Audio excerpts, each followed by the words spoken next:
Welcome back to another video, guys. Out here trying to finish up the boat, getting it ready for spring. We have finally 50s and 60-degree weather constant now. Hopefully no more cold days, but the last thing we have to do is make sure all of our bearings are greased. So we got a new tube of marine grease, we got our grease gun. Alrighty guys, so I try to do this about every single year.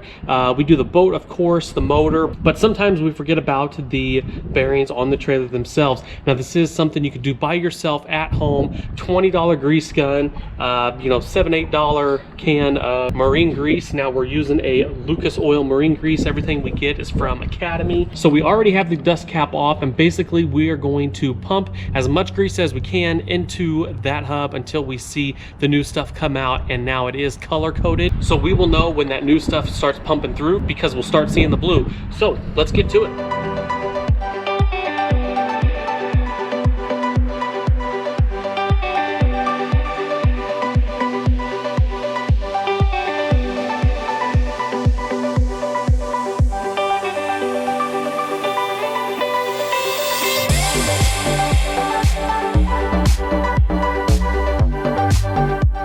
Alrighty guys, so that is it. That's how quick and easy it is. Usually it takes about a quarter of a tube, maybe half a tube, but we got everything greased up. We have the cover back on, and ask any questions down below. If you have any comments, if you see me do anything, leave it down in the comments below. But we're gonna hop over here, get the other side done, and then this boat is ready to hit the water. 2 weeks, we'll be out there, gonna film the whole thing, get some awesome drone footage. So we're gonna see you on the next one. Hope you enjoyed. Have a good day.